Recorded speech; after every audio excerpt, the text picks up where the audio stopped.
não existe capítulos e versículos. Então, os Salmos, ele é o Salmo de número tal. E esse Salmo de número 16, ele é um Salmo profético, apropriado para esta noite. Porque, não obstante Davi é quem seja esse salmista, e ele está fazendo aqui uma oração a Deus, mas é uma oração profética. E os irmãos olhando em cima aí das suas Bíblias, em negrito deve estar aí, tem uma epígrafe, né? Talvez está escrito Mictã, ou Mictão de Davi. Isso significa segredo, ou então mistério de Davi. E esse salmo, ele é considerado um salmo de ouro. É como se alguém estivesse garimpando uma pedra preciosa. Salmo de ouro, segredo, mistério de Davi. E ele, esse título chamado Mictã ou Mictão, ele vai aparecer em mais 4 salmos, né? No 57, 58, 59 e no Salmo 60. São salmos que trazem mistérios. É um salmo bem profundo esse daqui, porque ele fala do sofrimento, da morte e da ressurreição de Jesus. E até porque, irmãos, como eu já também ensinei os irmãos aqui, existe algumas coisas que os evangelistas, ao narrar a história, os acontecimentos de Jesus, sobre a vida, o ministério e sobre a morte de Jesus, eles omitiram algumas coisas.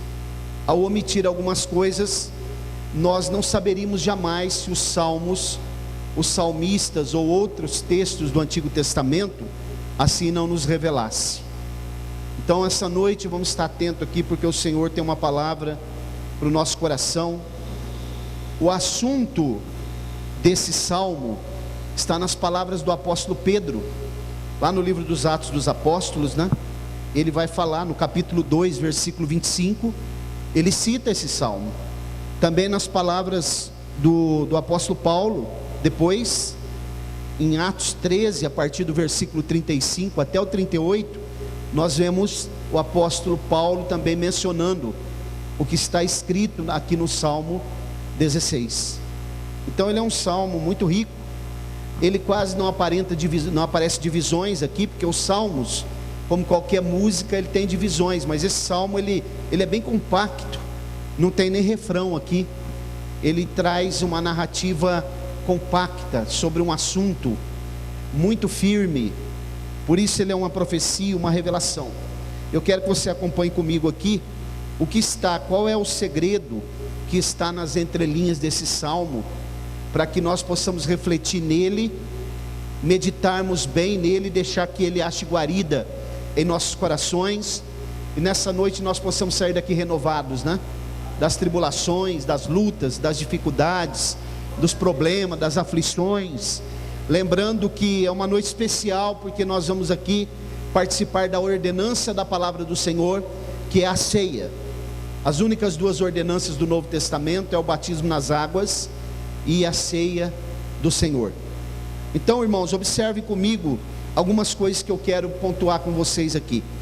Preserva-me, ó Deus, ele começa dizendo no verso 1, porque em ti eu ponho, ou eu deposito a minha confiança. Quando ele diz preserva-me, a tradução de vocês aí pode ser que está dizendo guarda-me, e isso traz a ideia de um guarda-costa, que está sempre próximo de alguém que precisa ser guardado.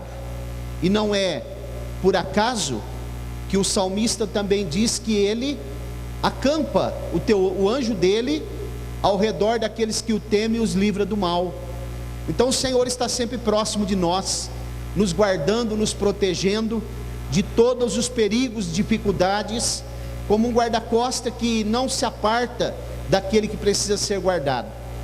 E o Salmo 121, ele ainda vai mais além, quando ele diz que o Senhor é a nossa sombra, a nossa direita.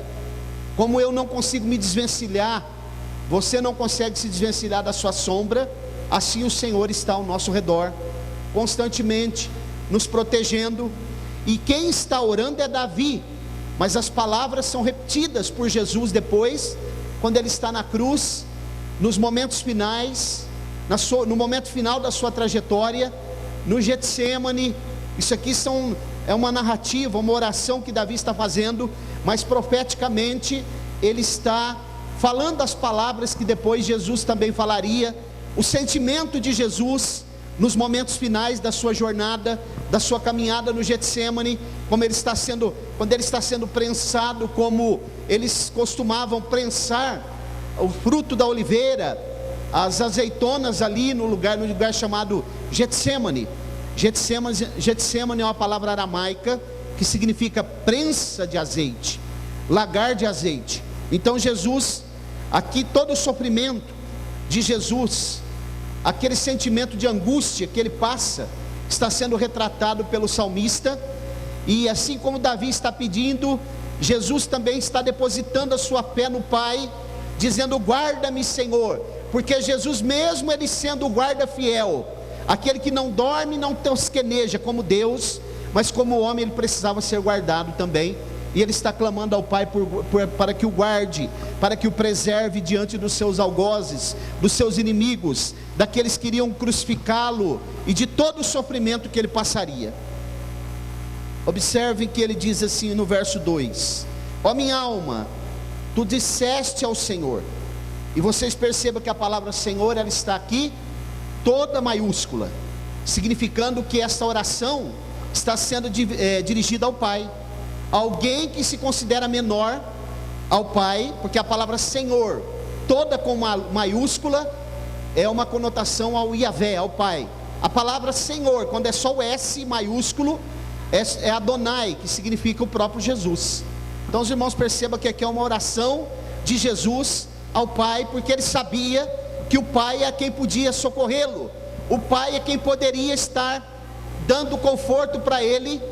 E lá no Evangelho segundo escreveu Lucas, quando Jesus chora constantemente, quando ele ora intensamente, a Bíblia diz que ele vai suar gotas de sangue, e a Bíblia diz que um anjo veio para confortá-lo, porque quando ele diz: passa de mim, se possível, este cálice. É o cálice de amargura, de dor, de angústia, de perplexidade. E o Pai o atendeu, segundo Hebreus 5:8, o Pai atendeu ele, e ele foi atendido como um anjo que o confortou momentaneamente. Então, irmãos, esta noite nós estamos aqui também diante desse Deus, que pode nos consolar, que pode nos socorrer, que pode enxugar as nossas lágrimas, que pode nos fortalecer em todos os âmbitos, fisicamente, espiritualmente, também mentalmente, emocionalmente. O Deus imutável, o Deus vivo, o Deus de Abraão, de Isaac e Jacó, o Deus da Bíblia. E nesta noite nós não estamos aqui por mera coincidência, mas Ele tem uma palavra, e se você abrir o teu coração, esta palavra pode transformar a sua vida. Glória a Deus. A Bíblia nos mostra aqui, no verso 2 ainda: tu és o meu Senhor, a minha bondade não estende a ti. Olha aqui, irmãos, por mais que nós nos achamos bons, por mais que nós sejamos bons, até pratiquemos caridade, por mais que nós façamos alguma coisa de bom, mas a nossa bondade diante de Deus é muito pequena, e jamais poderemos fazer alguma coisa boa diante de Deus, porque olha o que ele está dizendo: a minha bondade, ó Senhor, não se estende a ti. O que significa isso? Que o plano da salvação, Jesus ter vindo aqui dar a sua vida, Jesus vir aqui para poder morrer no nosso lugar, não era necessário para poder satisfazer a Deus. Isso para Deus não era necessário. Ele fez por misericórdia, por amor a nós, ao pecador, porque a nossa bondade não se estende a Ele. Não era nenhuma necessidade da divindade que precisasse nós sermos salvos. Se nós fôssemos condenados, na sua soberania, nós não poderíamos questioná-lo, ninguém poderia falar nada, porque Ele é soberano. Mas Ele mesmo assim, sendo soberano, sendo grande, sendo indescritível, Ele enviou o seu Filho para que Ele pudesse dar a sua vida por nós, e nós estivéssemos aqui hoje, relembrando, agradecendo a Ele, dizendo: mesmo eu não merecendo, mas a Tua graça, a Tua misericórdia me alcançou, e hoje eu posso dizer que eu tenho esperança de salvação. Você pode glorificar Ele por isso? Glória a Deus. Verso 3, olha o que ele está dizendo no verso 3, glória a Deus: mas aos santos que estão na terra, e aos íntegros, em quem está todo o meu prazer. Aos santos que estão aonde? No céu? Na terra. Olha o que eu fiquei pensando hoje. Hoje é comemorado o dia de finados. Quantas pessoas que foram aos sepulcros hoje? Acender vela, colocar flor. De vez em quando a gente vê as frases na internet aí, né? Que as pessoas levam mais flores para os mortos do que para os vivos. Você já parou para pensar uma coisa? E quando a pessoa morre, ela fica boa? A pessoa pode ser a pior pessoa do mundo, mas ela morreu, ela fica bonzinho. Tão bom. Não vai nascer outra pessoa igual essa. Perceberam? Como que o ser humano ele é equivocado? E a narrativa bíblica, o texto que nós acabamos de ler, diz: aos santos que estão na terra. A Bíblia está nos ensinando aqui nessa noite que nós devemos amar as pessoas enquanto elas estão aqui. Nós devemos estar junto com elas, congregados, né? Fazer enquanto a pessoa está aqui. Não adianta, irmãos. Você já parou para pensar que no dia de velório existe um festival de hipocrisia? Os velórios são marcados por grandes festivais de hipocrisia. É claro que nós sabemos que há sentimentos ali que são verdadeiros, mas na sua grande maioria são sentimentos de hipocrisia, porque quando a pessoa sai dali, ela já vai para outro lugar e aquilo ali já foi esquecido. Eu já participei de velórios, irmãos, que eu não sabia se era velório ou se era um festival de piada, porque depois que chorava, saía dali, a pessoa saiu dali, já foi no cartório querer herança, né? Atrás de herança, já foram comer e beber assim como se nada tivesse acontecido.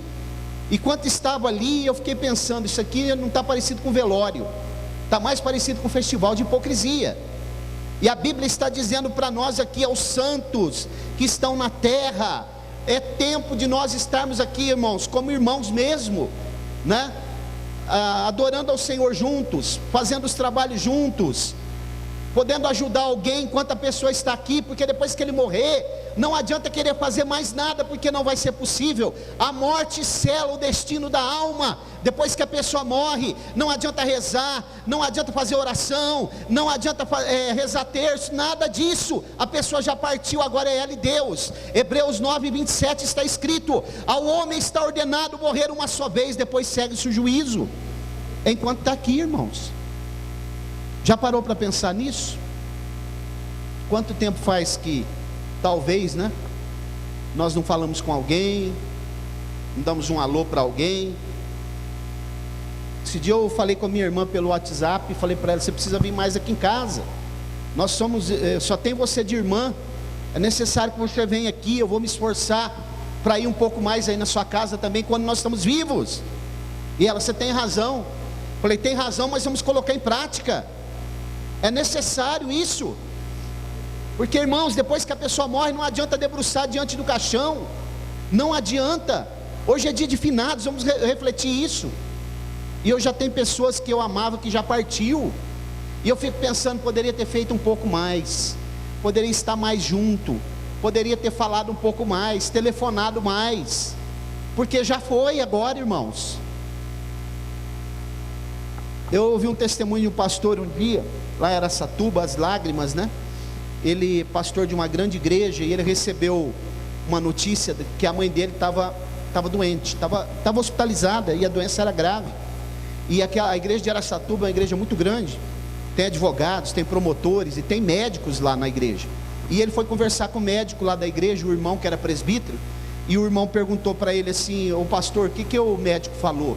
Falou que é essa doença aqui, ó. E o médico falou assim: então, pastor, pega o seu carro e vai embora, e vai lá, vê sua mãe, porque sua mãe vai morrer. Falou para ele: não vai dar tempo, pastor, pega o seu carro agora e vai. Aí ele ainda ficou correndo atrás de alguma coisa, e foi atrás de outra coisa, e outra, aí quando ele saiu, pegou o carro dele à noite, com a esposa dele saiu, quando ele estava na estrada, ele já recebeu a notícia, porque ele não quis parar para ir atrás, para ver a mãe dele com vida, e a mãe dele estava esperando ele chegar, para poder ver ele. Então, irmãos, isso é muito triste, ele chorou, quando ele estava dando esse testemunho, e o médico, o irmão que era presbítero na igreja, falou: vai pastor, porque a sua mãe vai morrer, essa doença não tem cura. Irmãos, nós temos que pensar isso aqui é sério nessa noite. Ele está dizendo assim, ó: mas aos santos e íntegros que estão na terra, em quem está todo o meu prazer. Em quem é que está o prazer do Senhor? Nos santos, nos íntegros, porque Deus não tem prazer naquele que não tem integridade. Versículo 4, verso 4: suas dores se multiplicarão, aqueles que se apressam atrás de outro Deus, suas bebidas, ofertas de sangue eu não oferecerei, nem tomarei os seus nomes nos meus lábios. Esse verso 4 aqui eu fiquei pensando, né? O mesmo Deus, olha que coisa interessante, o mesmo Deus que abre o seu coração para os íntegros, ama os íntegros, ele fecha o coração para aqueles que não são íntegros. Vocês perceberam o que está falando no verso 4? Porque, principalmente para aqueles que são idólatras, porque Deus não suporta a idolatria, Deus não suporta que se coloque alguém no lugar dele, porque ele não reparte sua glória com ninguém. Deus não suporta que se coloque alguém acima dele, ele é prioridade exclusiva na nossa vida. O mesmo Deus que abre o coração para o íntegro, ele fecha o seu coração. Por isso que nós devemos entender, irmãos, que Deus está irado mesmo com o pecador.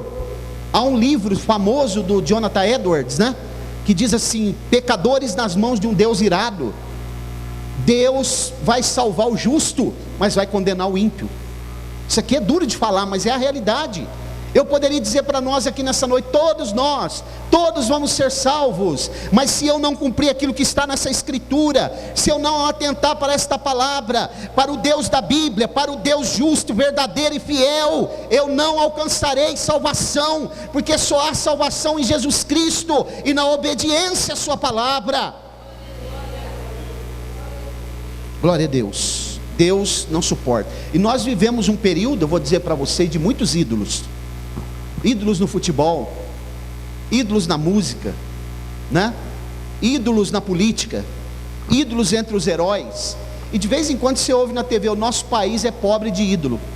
Meu Deus do céu, se esse país aqui for pobre de ídolo, nós estamos perdidos. Então os outros países, porque aqui já tem ídolo demais, né? O jogador de futebol começa a se destacar um pouquinho no seu time, ele já vira ídolo, já começa a idolatrar, coloca ele como se fosse um Deus.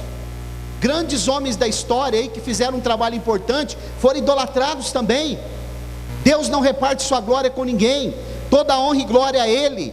Ele é o Senhor, o culto é para Ele, a glória é para Ele. Esse culto nessa noite é para Ele. Foi Ele que deu a sua vida para salvar o pecador, e nós adoramos Ele sempre. Quando nós nos reunimos é para tributar a Ele toda a honra, todo louvor, toda exaltação, dizer que Ele é o Senhor, Ele é o digno de ser adorado. O culto é para Ele nessa noite, os louvores foram para Ele, a palavra é dEle, a correção vem dEle, a direção vem dEle, a orientação é dEle, a Bíblia Sagrada foi Ele que revelou. Verso 5: o Senhor é a porção da minha herança, do meu cálice, tu mantens a minha sorte. Isso daqui, irmãos, isso daqui Jesus ele vai repetir as palavras. Aqui tem um paralelo com Mateus 22:46. Queria até, se fosse possível, colocar aqui, por favor, Mateus 22:46. Os irmãos já leram várias vezes, mas é bom a gente reler, porque tem um paralelo com esse verso 5 aqui. Glória a Deus. O Senhor é a porção da minha herança, do meu cálice, tu mantens a minha sorte. Sabe o que é o cálice aqui, né? O cálice é a morte. O cálice transborda, o ser humano morre. Todo ser humano tem um cálice. Ele vai pingando, pingando, pingando, pingando. Quando ele transbordar, o ser humano morre. Chegou a hora. Nós somos convocados, né? Essa convocação ninguém quer, né?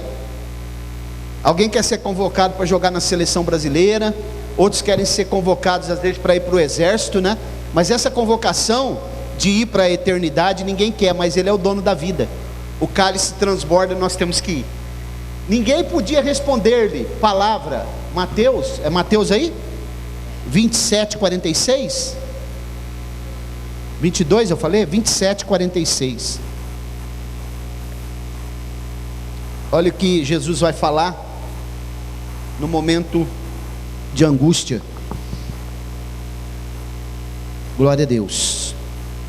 27:46. Olha o que a Bíblia está dizendo. Cerca da hora nona, 3 horas da tarde, bradou Jesus em alta voz dizendo: Eli, Eli, lama sabactani. Isto é, Deus meu, por que me desamparastes? Ele está agora no momento de angústia total. Chegou o momento agora da sua morte, porque ele é crucificado às 9 da manhã, terceira hora, e morre à hora nona, às 15 horas. Então, irmãos, a cruz, a posição que a pessoa ficava na cruz, era uma posição sufocante. Olhem aqui para mim, vocês estão por aí? Era uma posição sufocante, a da cruz. A pessoa não conseguia falar, porque o próprio corpo esmagava os pulmões, sendo que Jesus também estava exausto, porque não havia dormido, não havia comido e não havia bebido água. 3 princípios de tratado internacional que existe hoje, que não pode se violar de um ser humano, foi violado de Jesus.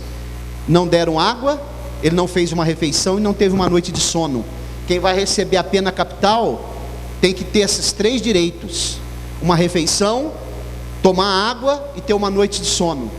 Jesus não teve nada disso. Ele ficou toda a noite na casa de Anás e Caifás sendo julgado. Quando ele disse: eu tenho sede, na cruz eles deram vinagre e ele não bebeu. Ele não comeu, ele estava exausto, e todas as vezes que ele ia falar, ele precisava inclinar todo o seu corpo para frente, e isso implicava em colocar todo o peso sobre os cravos que estavam nos pés embaixo. Os irmãos já pararam para pensar? E aí ele diz: Eli, Eli, são palavras aí aramaicas, lama sabactani. Ele está dizendo: Deus meu, por que me desamparaste? Ele se sentiu desamparado naquele momento, mas Deus não estava desamparando. O salmista diz no outro salmo, que quando chegou um dado momento, a Bíblia diz numa linguagem figurada, que Deus, o Pai, ele monta nas asas de um querubim, porque é o trono dele, né, que estão os querubins, e ele vem em socorro de Jesus. Olha o que a Bíblia vai dizer no verso 6: as linhas caem em lugares agradáveis. Sim, eu tenho uma considerável herança. Como alguém pode sentir alegria no momento de sofrimento, de angústia e de dor? Jesus estava ao mesmo tempo sentindo angústia, sentindo sofrimento, mas ele também estava alegre, porque ele estava concretizando o plano salvífico que o Pai havia apresentado a ele, a salvação da humanidade. Tanto que lá no Getsêmani ele já havia falado: se for possível, passa de mim este cálice, todavia não seja feita a tua vontade, mas a minha. Jesus estava concretizando aquilo que tentaram impedir. Satanás tentou impedir, tentou testá-lo, se ele era o Filho de Deus mesmo. Estava sendo consumado. Quando ele deu o brado, ele disse: tudo está consumado. Agora a salvação foi outorgada, facultada, estava garantida. E se você ainda não tem certeza da salvação, é porque você ainda não viu o reino de Deus, não conseguiu ver esse Jesus e o Evangelho. O Evangelho traz esperança e salvação na vida de qualquer pessoa. Hoje eu estava dizendo para a irmã Roberta, se as pessoas soubessem o que é o Evangelho, Elas corriam para o Evangelho rápido, se aproximavam de Jesus mais rápido. Faz 36 anos que eu cheguei no Evangelho. Eu gostaria que Deus tivesse me dado o privilégio de ter vindo antes, porque não há esperança sem o Evangelho, não há outro caminho, não existe tábua de salvação, não existe caminho alternativo, não existe religião que possa salvar o homem, só o Evangelho, só Jesus Cristo, somente nele. Não há pensamentos filosóficos, como eu já disse, não há escrituras, por mais sagradas que elas ostentem ser, não há nenhum tipo de mecanismo. O homem não tem como fazer ou conquistar sua própria salvação, não há meditações transcendentais, não adianta queimar incenso, não adianta fazer promessa, não adianta queimar vela pelos mortos. Só o Evangelho pode trazer a salvação. Glória a Deus. Verso 7: eu bendirei o Senhor, que me aconselha, os meus rins também me instruem nas temporadas da noite. Irmão, você sabe o que é rim para o judeu? Está falando aqui de mente. Rins e coração, no contexto judaico, nessa linguagem poética aqui, está falando de mente. E Jesus, é interessante, Jesus não é o conselheiro? Lá em Isaías 9:6, um menino nos nasceu, um filho se nos deu, seu nome será conselheiro, maravilhoso, conselheiro, Deus forte, Pai da eternidade, príncipe da paz. Mas aqui, como homem, ele precisa ser aconselhado, e o Espírito Santo tem esse papel. Isso aqui tem um paralelo com Isaías 11:2, quando ele foi batizado, ele recebeu sobre ele o Espírito Santo, e veio 7 atributos do Espírito Santo no ministério dele. Um desses atributos ele era aconselhado pelo Espírito Santo para desenvolver e para exercer o seu ministério. Aqui ele precisa, como homem, ele precisa de conselho. E a Bíblia diz que na multidão de conselheiros há sabedoria, mas esse conselho precisa vir de Deus, de pessoas idôneas, de pessoas de caráter ilibado, pessoas que têm vida com Deus. Eu já falei aqui inúmeras vezes, não se aconselhe com pessoas que não estão preparadas para te aconselhar, porque os conselhos não serão bons.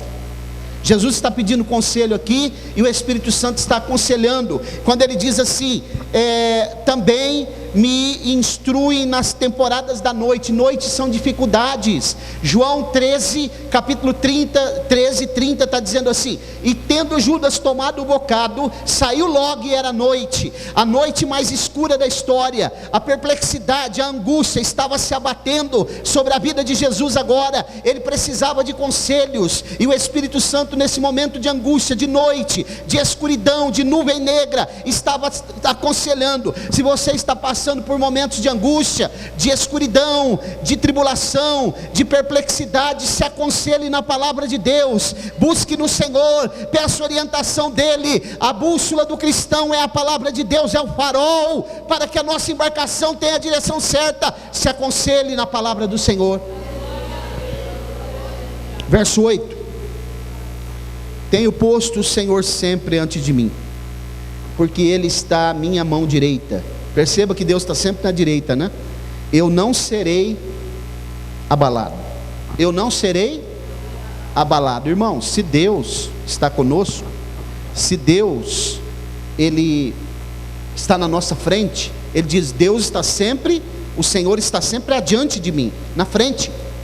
Então, mesmo no medo da morte, nesse grande medo da morte, Jesus, a sombra agora, irmãos, imagine, fiquei pensando, o dono da vida, o Senhor da vida, sentindo agora a nuvem negra, a sombra da morte se abatendo sobre ele. O nosso Redentor, o dono da vida, aquele que venceu a morte, a sombra da morte está se abatendo sobre ele agora. Ele sente agora o frio, a dor da morte, a separação. A palavra morte significa separação. A separação agora do Pai, a separação daqueles que Ele amava. Quando morre alguém, não se separa de nós. A palavra morte significa separação. A palavra cemitério significa quarto escuro de dormir. A pessoa vai para a sepultura e fica lá esperando o dia do juízo. Então Jesus agora, o que ele está fazendo aqui, a morte tenebrosa está vindo sobre ele, e o que ele faz? Ele está dizendo, ele confiava piamente que o Pai estava diante dele, o Pai iria ressuscitá-lo. A ressurreição, um dos pilares do cristianismo é a ressurreição, irmãos. A única religião, agora eu vou abrir uma aspas, que dá esperança da ressurreição do corpo é o cristianismo, viu? O corpo do ser humano, e nós cremos na ressurreição. Nós não cremos em reencarnação, lei do karma, nada disso, né? Nós não cremos nisso. Nós acreditamos na ressurreição, porque Jesus ressuscitou. Se ele ressuscitou, nós também ressuscitaremos. A Bíblia diz em Atos 2:25, a Bíblia vai mostrar, o apóstolo Pedro vai citar esse assunto aí, vai falar que Davi falou sobre isso, em Atos 2:25. A ressurreição, em 1 Coríntios 15, Paulo vai discorrer sobre o assunto da ressurreição, e ele vai dizer, se Cristo ressuscitou, nós também ressuscitaremos. Se ele não ressuscitou, então nós estamos sem esperança. Por que vocês não creem na ressurreição? Porque tinha pessoas naqueles dias que não estavam crendo na ressurreição. Mas a Bíblia diz em 1 Tessalonicenses 4, 16 e 17, que quando na vinda de Jesus por ocasião do arrebatamento, a Bíblia diz que ele virá nas nuvens, os mortos em Cristo ressuscitarão primeiro. A trombeta soará, que é a voz de Jesus, segundo João 5, 28 e 29, os mortos ouvirão a sua voz e sairão dos sepulcros. Se nós descermos a campa fria, a sepultura, o quartinho de dormir, Isaías 26, 19 em diante diz, né? Entra, povo meu, nos seus quartos, fecha portas sobre si só por um momento, até que passe a ira. Alguns fazem um quartinho até mais bonito, né? Maior, com cerâmica, outros colocam bronze, outros colocam granito, aqueles mausoléus, né? Criptas, e assim por diante. Tem as criptas dos homens da história, que estão em criptas, os seus restos mortais, as múmias dos faraós, estão em criptas com controle de temperatura, para não entrar em corrupção, mas nada disso adianta. E a alma, porque nós somos um ser tripartido, espírito, alma e corpo, aonde nós passaremos a eternidade? Ressurreição, ressuscitar com Cristo. Estou indo para o fim, glória a Deus. Verso 9, portanto meu coração está alegre. Jesus está dizendo que está alegre? Como alguém pode se alegrar na angústia? A paz que excede todo entendimento, que Paulo fala, né? Como você está em paz? Tua vida está caindo tudo aí, está um caos, o vento está levando tudo embora, mas eu me alegro no Senhor, fortaleza minha. Glória a Deus. Tem que se alegrar nele, né? Ainda, como diz o profeta Abacuque, ainda que a figueira não floresça, ainda que a oliveira minta os frutos da oliveira, ainda que não haja vaca no curral, ainda que não haja ovelha nos pastos, todavia eu me alegrarei e me exultarei no Deus da minha salvação. Ele é vivo, Ele ressuscitou, e se nós ficarmos firmes, um dia nós estaremos com Ele. Se você não tem essa esperança ainda, hoje é noite oportuna. Glória a Deus. Meu coração está alegre, a minha glória se regozija, minha carne também descansará na esperança. Olha aqui, Jesus morreu com a esperança de que o seu corpo ressuscitaria, porque ele sabia que ele falou lá, né, no templo, vocês vão derrubar esse templo, em 3 dias eu vou levantar ele. Eles pensaram que era o templo, mas ele estava falando do corpo dele. Glória a Deus. Verso 10, porque tu não deixarás a minha alma nem farás com que o teu santo veja a corrupção. É o homem perfeito. Jesus não alcançou, a terra não conseguiu corromper o corpo de Jesus, que ele não tinha pecado. Para que alguém desça na sepultura e seja corrompido, ele precisa ter pecado.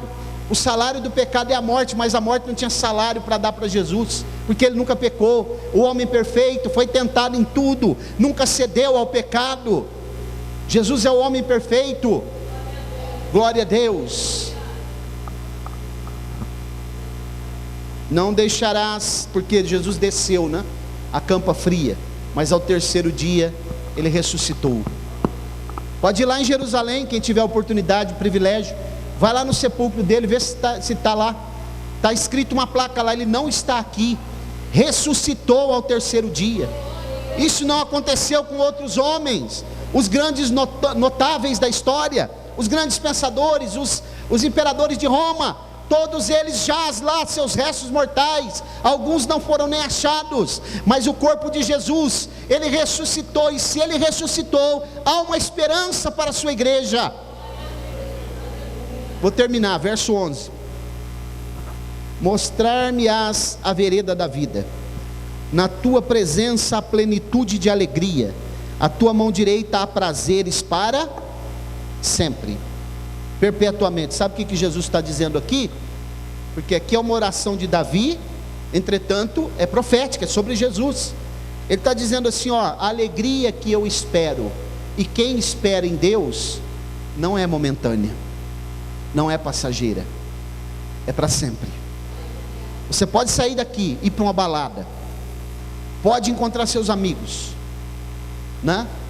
Pode participar de festas, pode fazer o que for, entretanto, daqui a pouco, aquela alegria ela se esvaiu, porque ela é transitória, ela é efêmera, mas aquele que se alegra no Senhor, é eterno. Jesus está dizendo, essa alegria, a alegria na tua mão direita, há prazeres para sempre, não passa, é contínuo. A alegria do cristão é contínua, mesmo com as lutas, e quando estiver lá então, será para sempre. Irmãos, eu fico pensando que eu acho que essa geração de cristãos de hoje, eles não acreditam em vida eterna não, com poucas exceções.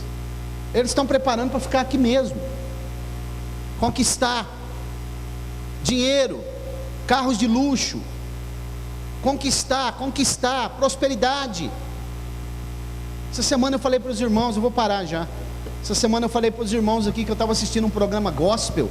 Eu fiquei revoltado, irmãos. Hoje também fiquei revoltado de ver o que essas pessoas estão fazendo com o evangelho. Esse evangelho que nós estamos pregando aqui, ó, só falou em negócio de conquista, só falou em negócio de dinheiro, só isso. Não pregou nenhum momento sobre a salvação. O cidadão conseguiu dizer que Neemias tinha visão apostólica.